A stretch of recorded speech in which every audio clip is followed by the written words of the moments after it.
In the quiet hum of the city, where skyscrapers pierced the clouds and life moved at a relentless pace, lived a man named Elias.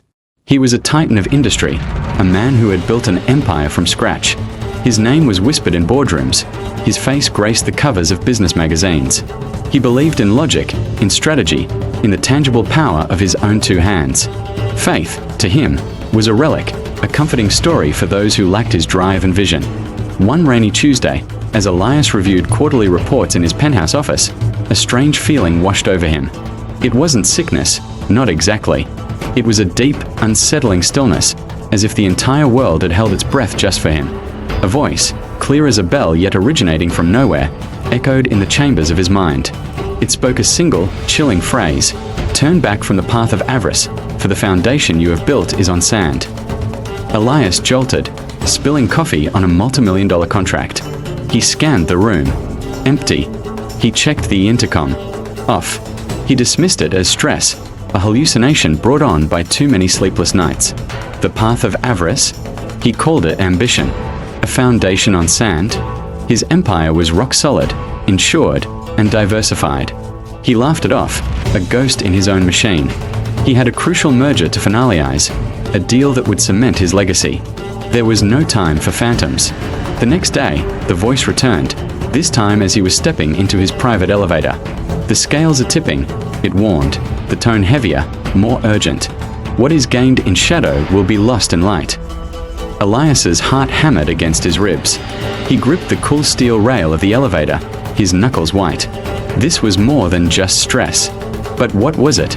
He told himself it was his conscience, a flicker of old guilt from the ruthless decisions he'd made along the way. He silenced it. Guilt didn't build empires. The warnings grew more frequent, more specific. A whisper in the wind as he boarded his private jet. The wings you trust are not your own. A reflection in a puddle that seemed to ripple with the words, "The coming storm will not be measured in rain." Each time, Elias pushed it away. He was a man of action, not introspection. He saw a therapist who diagnosed him with auditory processing anomalies due to stress. He took the prescription, a neat little pill to silence the voice in his head. The day of the big merger arrived. This was it, the pinnacle of his career. As he walked toward the conference room, the air grew thick, heavy. The lights in the hallway flickered violently. And then, the voice, no longer a whisper, but a thundering roar that seemed to shake the very bones of the building. "This is the final hour. Your treasures have rotted, and moths have eaten your clothes. Choose humility, or face the reckoning." Fear, cold and sharp, pierced the armor of his pride. For the first time, Elias hesitated. His hand hovered over the handle of the conference room door.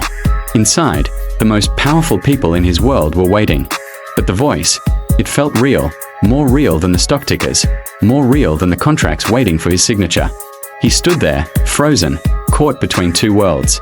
The world he had built, and a world he couldn't see but could no longer deny. Pride won. He scoffed at his own cowardice, straightened his tie, and pushed the door open. The room was opulent, the long mahogany table reflecting the faces of his soon-to-be partners. He smiled, a mask of confidence, and took his seat at the head of the table. "Gentlemen," he began, his voice smooth as silk, "let's make history." The moment the ink from his pen touched the final signature line, a tremor ran through the building. Not an earthquake, but something deeper, more fundamental. The lights didn't just flicker, they exploded in a shower of sparks, plunging the room into darkness. Panic erupted. Phones were dead. Emergency lights failed. Then came the sound, a horrifying groan of twisting metal and splintering concrete from the floors below. The foundation, the one he was so sure of, was collapsing. The building, his monument to himself, was coming down. Chaos descended. In the terrifying darkness, Elias was no longer a titan. He was just a man, scrambling, choking on dust, the screams of others echoing in his ears. The voice was gone. It had given its warning. Now, there was only the consequence. He managed to crawl towards a shattered window. The city below was in turmoil. It wasn't just his building. A freak seismic event, localized with impossible precision, was devastating his key assets across the globe. Warehouses crumbled. Data centers wiped clean by inexplicable power surges. Ships carrying his goods vanished from radar in calm seas. It was surgical. It was impossible. It was a reckoning. As the floor gave way beneath him, Elias saw it all clearly. His empire wasn't built on rock. It was built on greed, on stepping on others, on ignoring the still, small voice that had tried to guide him. His foundation was sand, and now the storm had come. He had been warned. He had been given a choice. And in his pride, he had chosen the fall. The story of Elias isn't just a tale of a fallen tycoon. It's a mirror.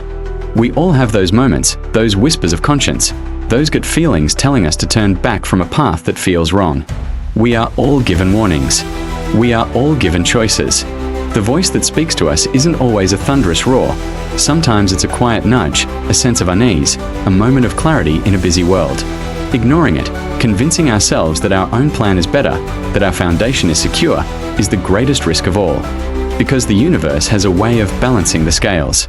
The foundations that aren't built on truth, on integrity, on something greater than our own ambition, are just sand, waiting for the tide. Listen. Pay attention. The choice is always ours, but so are the consequences. Don't wait for the storm to realize what your foundation is made of. Thank you for watching. If this story resonated with you, consider subscribing and sharing it with someone who might need to hear it. Stay mindful and listen for the whispers.